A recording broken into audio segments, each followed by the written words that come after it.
Hello student, मैं राहुल कुमार आप सभी का स्वागत करता हूं आपके अपने YouTube channel R S coaching centre में। तो हम लोग आज पढ़ने वाले फिजिक्स का एक टॉपिक जिस हर एक एग्जाम में पूछा जाता है 5 नंबर या तो 3 नंबर का। तो इस वीडियो को अंत तक देखें और लगातार वीडियो पे बने रहें। तो हम लोग पढ़ने वाले हैं कि फिजिक्स में जो एक टॉपिक होता है अवतल दर्पण में जो दर्पण सूत्र किस तरह से साबित किया जाता है, उसी को हम लोग इस वीडियो में साबित करेंगे। इससे पहले कि आप मेरे चैनल पर नए हो तो चैनल को सब्सक्राइब करें और वीडियो को अंत तक देखें और वीडियो को ज़्यादा से ज़्यादा शेयर करें। तो चलिए चलते हैं वीडियो की ओर।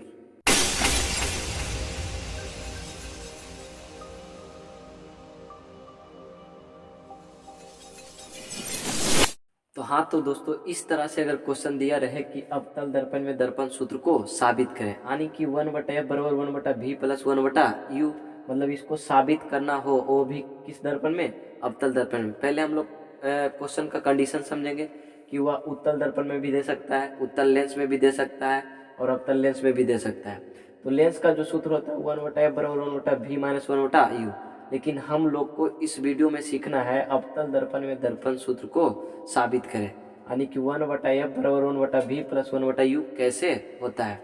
तो वीडियो को अंत तक देखें और वीडियो पे लगातार बने रहें, आप जरूर सीखेंगे। और इस वीडियो के माध्यम से आप लोग एग्जाम में पूछे जाने पर इस क्वेश्चन को छोड़ेंगे नहीं और 5 नंबर बहुत आसानी से प्राप्त कर सकते हैं। तो आइए देखते हैं। सबसे पहले हम लोग एम जो है, एम और एम डैश एक अवतल दर्पण लिए और एम डैश जो है एक अवतल दर्पण है, जिसके मतलब कि सामने हम लोग वक्ता केंद्र और अनंत के बीच कोई वस्तु रखे हैं।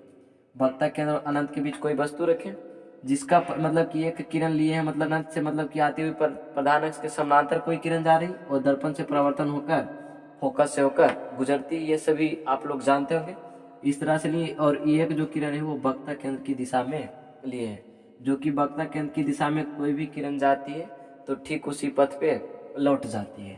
तो ये देखिए इसी पथ से लौट गई और ये जो किरण है वो प्रधान अक्ष के समानांतर है, जो दर्पण से परावर्तन होने के बाद यह फोकस से होकर जा रही है।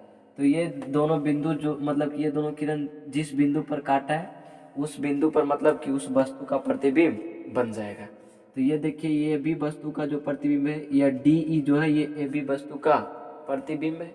हम इन सभी चीज़ों को इधर लिखेंगे, पहले शुरू डायग्राम बनाएंगे, उसके बाद डायग्राम बनाने के बाद जो जो किए हैं वो लिखेंगे।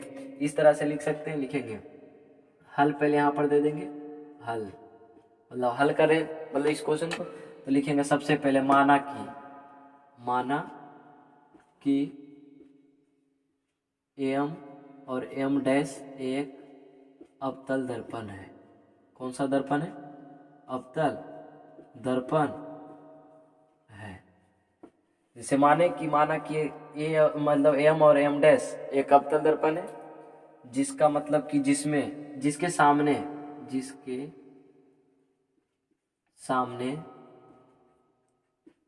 कोई वस्तु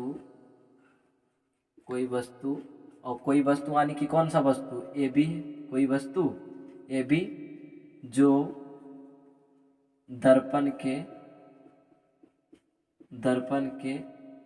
वक्रता केंद्र, कौन सा, वक्रता केंद्र, और जिसके सामने कोई वस्तु ए बी जो दर्पण के वक्रता केंद्र और किसके बीच है, अनंत के बीच रखा गया है। वक्रता केंद्र का है तो सी है ना, सी वक्रता केंद्र और सी और अनंत के बीच रखा गया है। और उसके बाद इसका जो लिखेंगे इस तरह से, जिसका प्रतिबिंब यानी कि प्रतिबिंब जो है वक्ता केंद्र और फोकस के बीच बना, जिसका प्रतिबिंब डी ई यानी कि जो ये वस्तु है इसका प्रतिबिंब डी है, इसका प्रतिबिंब जिसका प्रतिबिंब डी फोकस यानी कि एफ और वक्रता केंद्र के बीच बना है। और वो भी मतलब कि जो वस्तु की अपेक्षा, जो वस्तु की अपेक्षा देखिए इसका हेड ऊपर है और टेल नीचे है, इसमें हेड जो है नीचे है और टेल ऊपर है, मतलब कि उल्टा बना है। जो वस्तु की अपेक्षा उल्टा तथा वास्तविक है, जो वस्तु की अपेक्षा उल्टा तथा वास्तविक है, मतलब कहने का मतलब कि जो भी है वो हम सारा चीज लिख दिए कि सबसे पहले माना कि एम और एम डैश जो है एक अवतल दर्पण है, जो मतलब कि जिसके सामने एक वस्तु रखा गया है, जो वस्तु ए बी है, वो उसकी जो स्थिति है वक्रता केंद्र और अनंत के बीच है ना। और उसके बाद जो ए बी वस्तु उसका प्रतिबिंब वक्रता केंद्र और फोकस के बीच बना है, जो कि प्रतिबिंब डी है, और जो कि वस्तु की अपेक्षा उल्टा और वास्तविक है। हम सबसे पहले इतना लिखना जरूरी होता है, क्योंकि यह जो डायग्राम है जो जांचने वाले होंगे वो देखेंगे कि मैं इस तरह से मतलब कि पढ़ के भी डायग्राम को तैयार कर सकते हैं, या तो डायग्राम से भी हम लिख सकते हैं, इस तरह से लिख दें। अब क्या करेंगे कि अब इसमें हम लोग देखेंगे कि वस्तु दूरी क्या है, फोकस दूरी क्या है और प्रतिबिंब दूरी क्या है, हम उसको देखते हैं। तो सबसे पहले देखेंगे जैसे कि अब देखिए हर कोई दूरी दर्पण में ध्रुव से मापा जाता है। कहाँ से मापा जाता है? तो ध्रुव से। यह जो P है ये दर्पण का ध्रुव है, यहाँ से सभी दूरी मापी जाएगी, और लेंस में जो सभी दूरियां होती है वह प्रकाश केंद्र से मापी जाती है। तो यहाँ से सबसे पहले हम देखेंगे कि फोकस दूरी लिखेंगे। फोकस दूरी, फोकस दूरी इसमें क्या है? P और F है, PF। तो PF जो हो जाएगा क्या हो जाएगा? माइनस एफ होगा।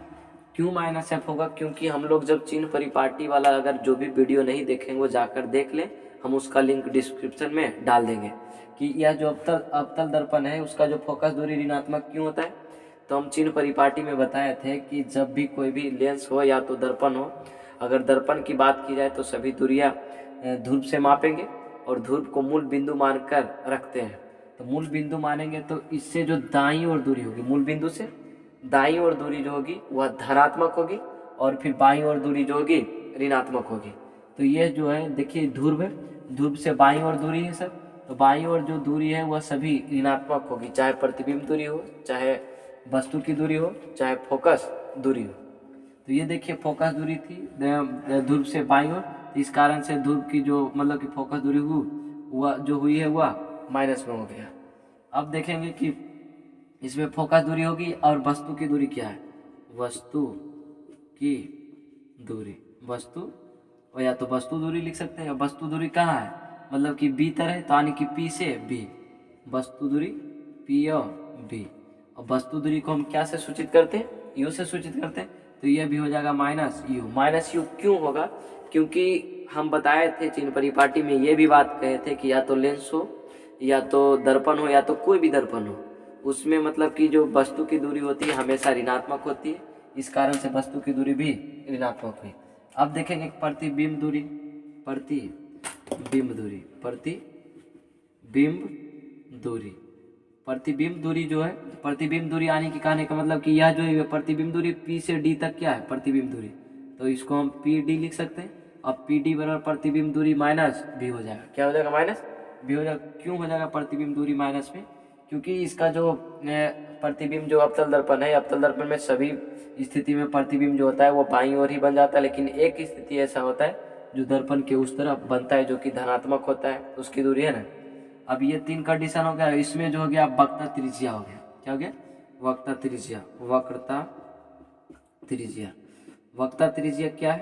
तो वक्रता त्रिज्या यानी कि PC है। अब PC बराबर हम लिख सकते हैं -2f,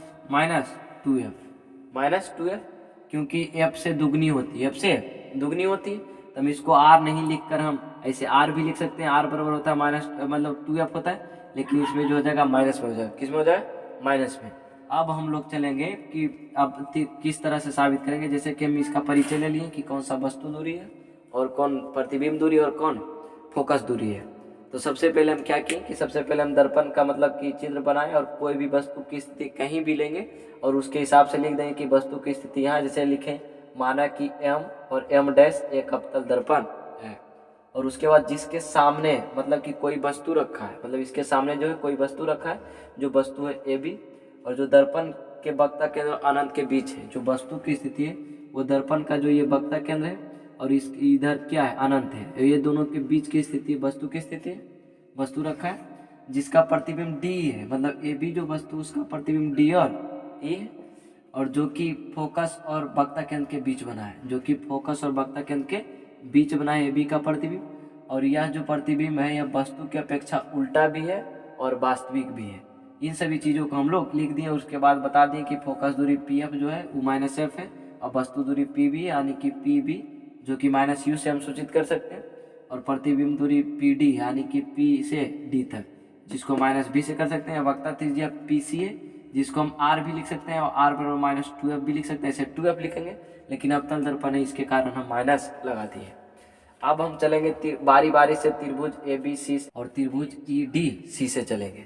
तब लिखेंगे 9, मतलब कि अब प्रश्न से चलेंगे ना, तब पहले किससे चलेंगे तो त्रिभुज ए बी सी, तो त्रिभुज ए बी सी और त्रिभुज ई डी सी से चलेंगे, त्रिभुज ई डी सी से। अब देखेंगे कि इसमें क्या क्या चीज़ बराबर है। तो देखिए त्रिभुज ए बी सी, त्रिभुज ए बी सी है और त्रिभुज ये ई डी सी है।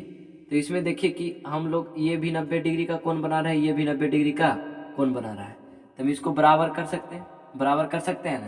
तो लिख सकते हैं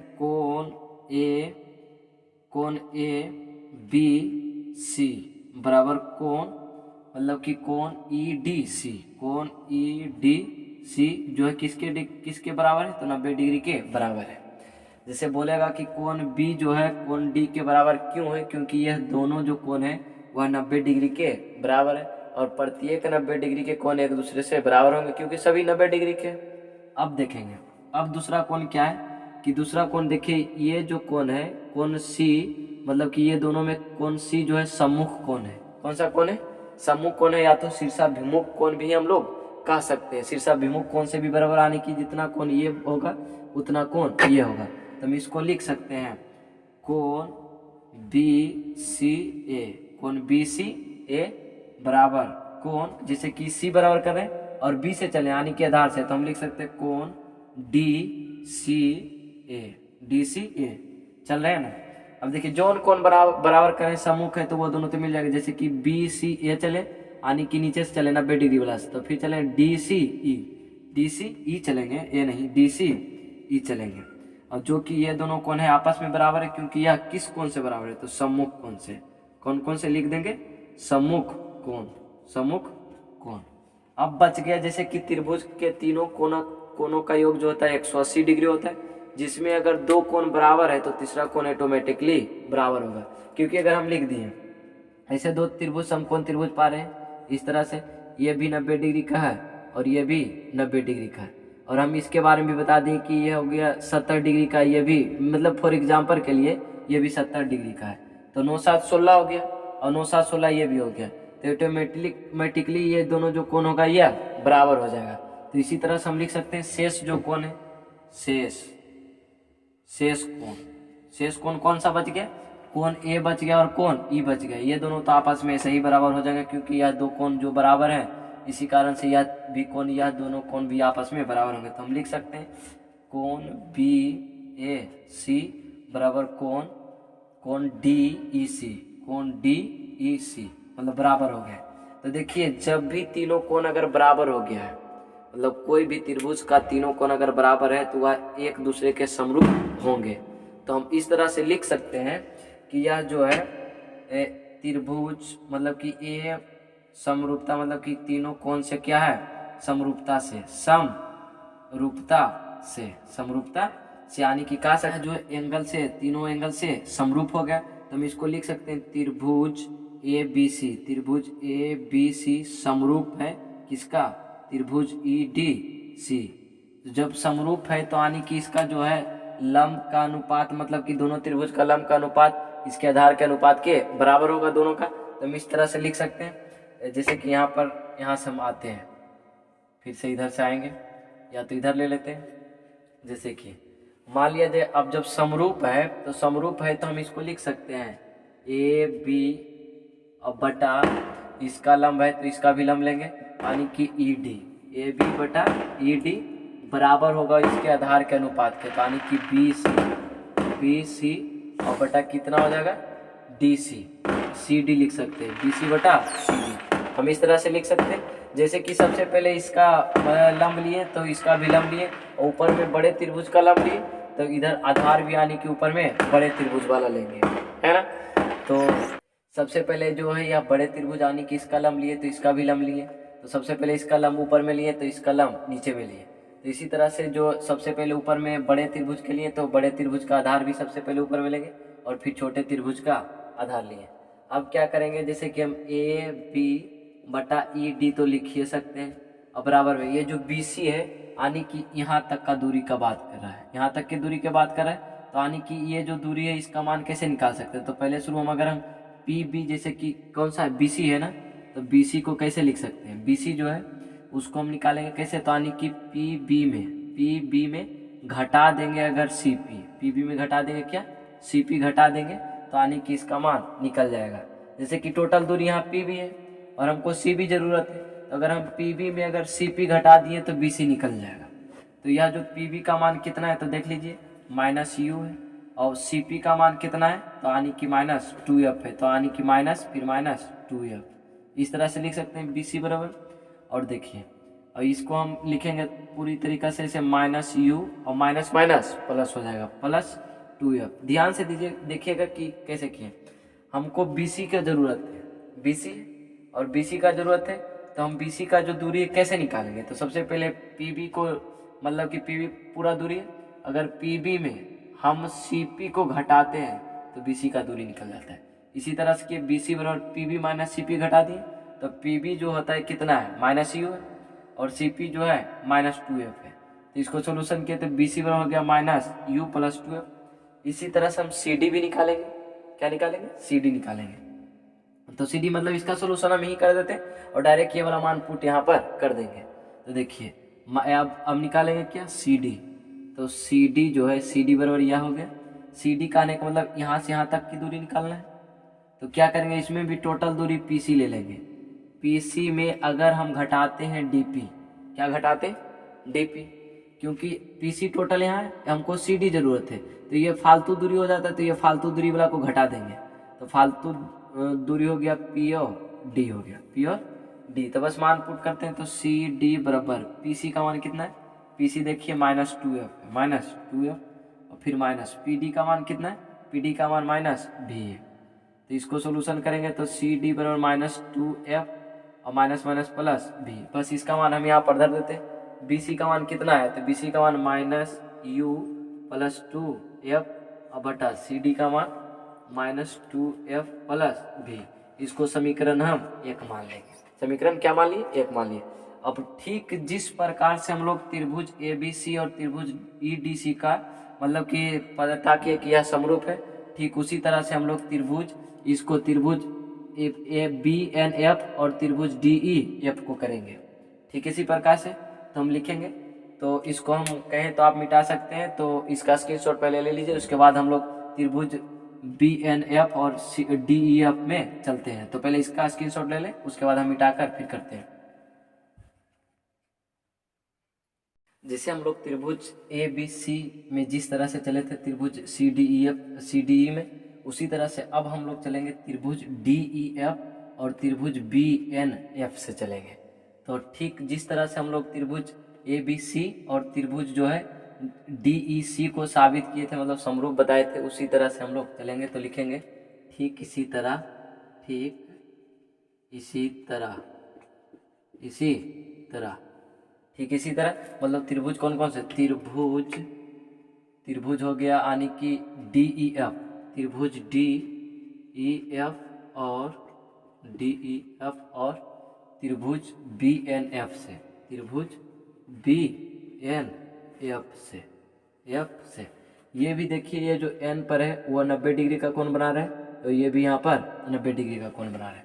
तो हम फिर से कह सकते हैं कि जिस तरह से यानी कि इसमें बताए थे कि कोण ए मतलब कोण बी जो है 90 डिग्री का है, कोण इसी तरह डी भी 90 डिग्री का है और कोण एन भी 90 डिग्री का है। तो हम इस तरह से लिखेंगे कोण इस त्रिभुज से चल रहे हैं, कोण यानी कि ई डी एफ बराबर, उसके बाद किसके बराबर हो जाएगा यह कोण बी एन, कोण बी एन एफ से, कोण बी एन एफ जो है बराबर 90 डिग्री, यानी कि कोण जो ई डी एफ है, ई डी एफ है, वही मतलब कि कोण बी एन एफ है, उसी के बराबर आने की यह दोनों कोण जो है 90 डिग्री का है। क्योंकि देखिए यह भी 90 डिग्री का है, एन वाला और फिर डी वाला भी, तो डी यहाँ पर भी है, एन यहाँ पर भी है। और अब देखिए इसमें जिस तरह से हम लोग कोण सी को मतलब सम्मुख कोण माने थे, शीर्षाभिमुख कोण माने थे, उसी तरह से कोण एफ भी इधर भी बना रहे हैं, कोण एफ इधर भी बना रहे हैं, यानी कि सम्मुख कोण से यह भी कोण बराबर है। तो हम इसको लिखेंगे कोण D F E, D F E बराबर कोण, जैसे कि लिखे फिर कोण एफ बी, कोण एन एफ बी, कोण एन एफ बी लिख सकते हैं। जैसे कि कोण चले इस तरह से चले, यानी कि यह जो कोण एफ है यह बराबर है, मतलब कि दोनों तरफ, दोनों त्रिभुज के लिए यह कोण जो बनाएगा वह बराबर बनाएगा। जैसे कि चले कोण डी एफ ई, तो उसी तरह से चलेंगे N F B, N F B, यानी कि यह दोनों कोण बराबर है। तो हम बताए थे इससे पहले त्रिभुज में जब साबित किए थे तो कहे थे कि जब दो कोण अगर आपस में त्रिभुज का बराबर है तो तीसरा कोण भी ऑटोमेटिकली बराबर होगा। तो हम लिख सकते हैं शेष जो है हम लिख सकते हैं कोण, यानी कि कौन सा कोण बच गया, कोण ई बच गया और कोण बी बच गया। तो कोण डी ई एफ बराबर कोण, यानी कि हो जाएगा एन बी एफ, यह आपस में बराबर हो जाएगा।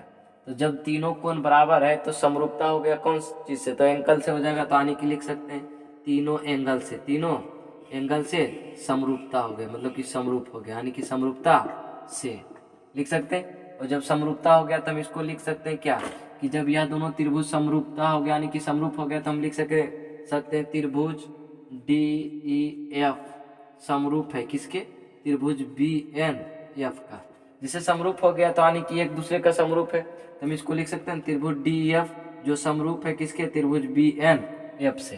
तो अब जब समरूप होता है तो यानी कि दोनों का जो लंब का अनुपात होता है दोनों आधार के अनुपात के बराबर होता है, दोनों त्रिभुजों के। तो हम इसको लिख सकते हैं पहला शुरू तो एन हो गया, यानी कि बड़े त्रिभुज में चलेंगे तो हो जाएगा बी एन, यानी कि इससे चल रहे बी एन जो है बी एन और बटा यानी कि हो जाएगा इसका डी ई, बी एन बटा डी आए तो ई डी लिख सकते हैं, क्या लिख सकते हैं ई डी बराबर में। जब इसका मतलब कि दोनों का लंब लिए तब दोनों का आधार लेना होगा, तो दोनों का आधार हो जाएगा एन एफ एक डी एफ, एन एफ और एक डी एफ, इस तरह से ले सकते हैं।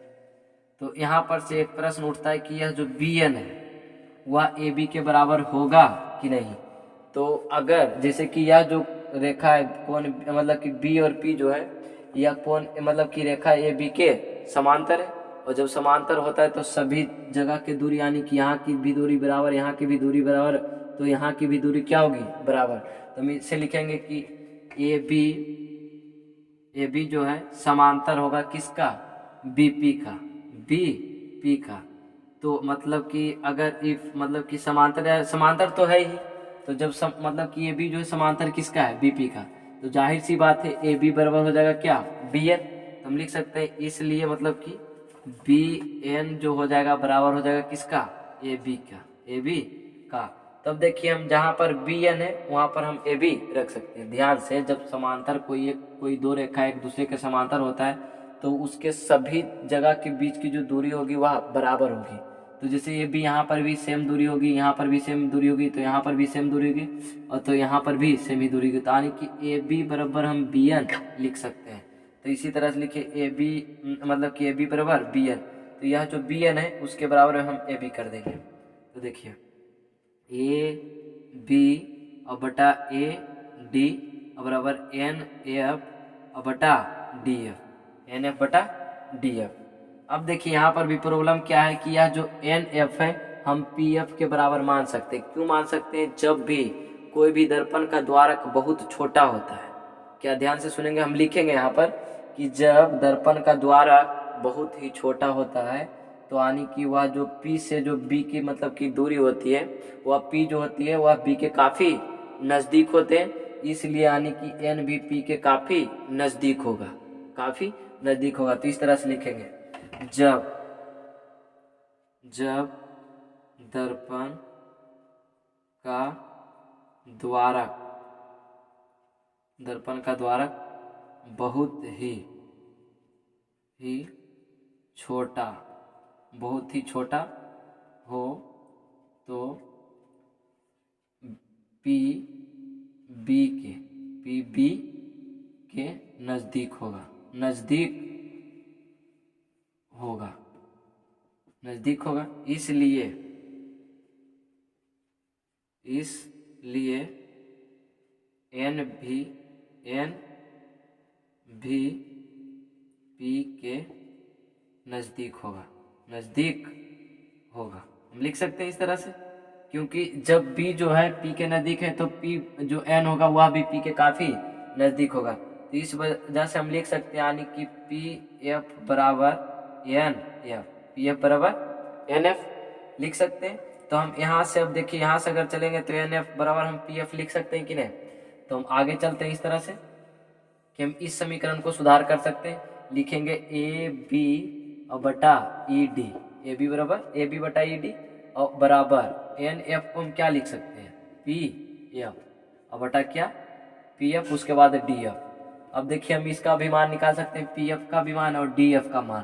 तो पी एफ का यानी कि पी एफ क्या है, फोकस दूरी है। तो हम फोकस दूरी को माइनस एफ तो लिख सकते हैं, यानी कि ए बी और बटा ई डी बराबर पी एफ बराबर कितना लिख सकते हैं, माइनस एफ। और यह जो डी एफ है क्या है, यह डी एफ है। तो डी एफ आने की निकालना है, डी एफ की दूरी निकालना है। तो सबसे पहले हम इसको लिख सकते हैं, डी एफ का दूरी कैसे निकलेगा, तो यानी कि हम लिख सकते हैं पी डी लेंगे दूरी, उसके बाद इसमें हम पी एफ को घटा देंगे, पी एफ को घटा देंगे तो जो दूरी निकलेगा वह डी एफ का दूरी निकल जाएगा। तो देखिए पी डी जो है यानी कि यहाँ से यहाँ तक की दूरी प्रतिबिंब की दूरी है और पी एफ जो है फोकस की दूरी है। अगर हम प्रतिबिंब की दूरी में फोकस की दूरी को घटा देंगे तो डी एफ निकल जाएगा। तो पी डी जो है कितना है, माइनस बी है। और पी एफ कितना है, तो माइनस एफ है, तो माइनस माइनस प्लस एफ हो जाएगा। तो हम इसको लिख सकते हैं माइनस भी प्लस एफ। इसको हम समीकरण 2 मान लेंगे। और यहाँ से एक क्लू निकला है कि देखिए समीकरण 1 में भी एल एच एस साइड जो है, एल एच एस में ए बी बटा ई डी है और समीकरण 2 में भी ए बी बटा ई डी है। तो अगर कोई भी दो समीकरण का LHS बराबर है तो RHS भी बराबर होगा, मतलब तुलना कर सकते हैं कि दोनों बराबर होगा।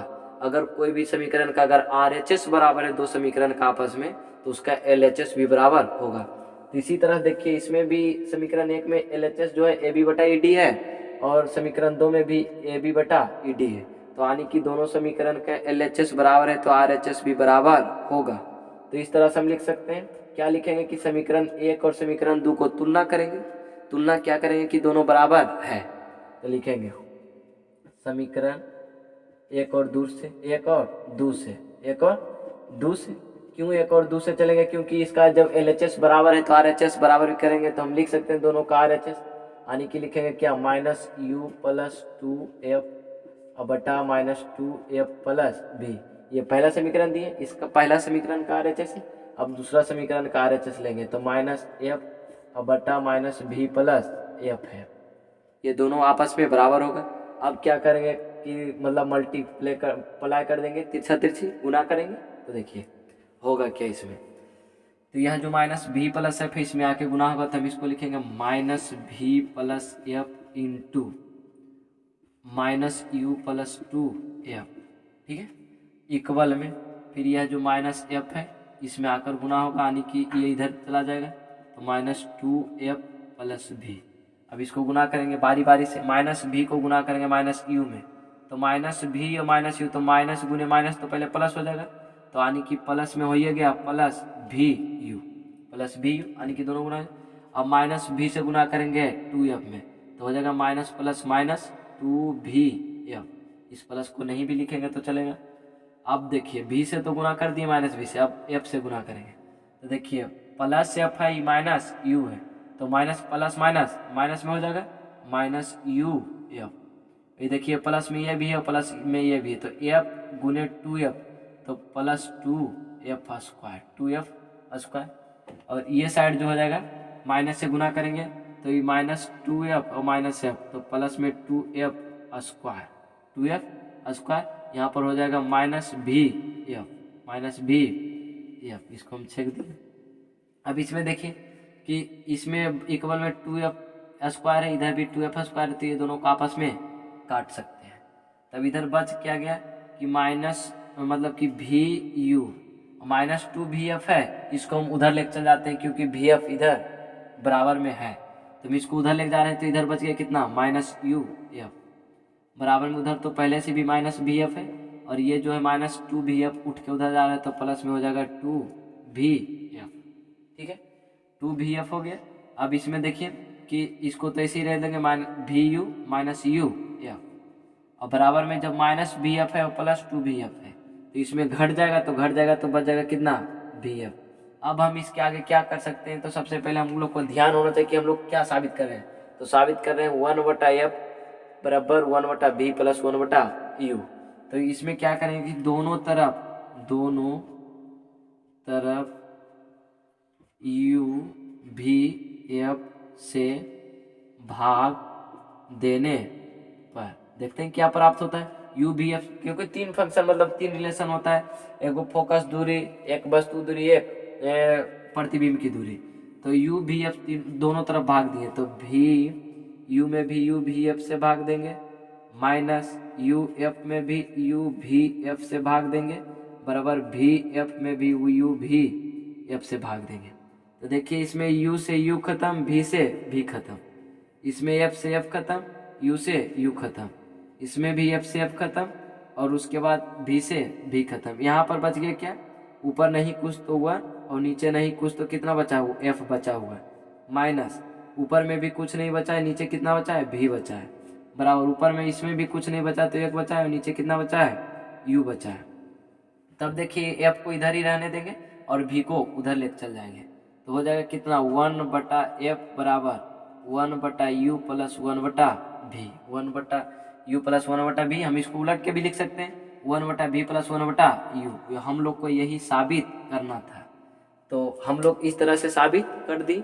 तो सबसे पहले हम लोग क्या करते हैं, सबसे पहले हम लोग करते हैं कि दर्पण लेते हैं और दर्पण में कोई भी वस्तु की स्थिति कहीं भी रखते हैं, और जहाँ भी रखते हैं उसको हम लिखते हैं, और लिखते हैं उसके बाद फिर हम धीरे धीरे मतलब त्रिभुज 2-3 त्रिभुज का निर्माण होता है, उस त्रिभुज को बारी बारी से लेकर चलते हैं और देखते हैं कि अगर समरूप है तब तो ठीक है, लगभग मतलब कि कंडीशन में समरूप ही हो ही जाता है, वो भी तीनों एंगल से। जब तीनों एंगल से हो गया तो हम इसको लंब और आधार से लेकर चले गए। तो इस तरह से हम लोग साबित कर सकते हैं, और हम लोग इससे अगले वीडियो में उत्तल दर्पण में जो होगा साबित करेंगे दर्पण सूत्र, फिर उसके बाद लेंस में करेंगे किस तरह से होता है। तो वीडियो ऐसा करता हूँ कि यह वीडियो आपको बेहद ही पसंद आया होगा, तो इसलिए इस वीडियो को ज़्यादा से ज़्यादा शेयर करें, और वीडियो को लाइक करें, शेयर करें, और चैनल को सब्सक्राइब करना बिल्कुल भी ना भूलें। तो चलिए चलते हैं, अगले वीडियो में मिलेंगे, तो तब तक के लिए टेक केयर, धन्यवाद।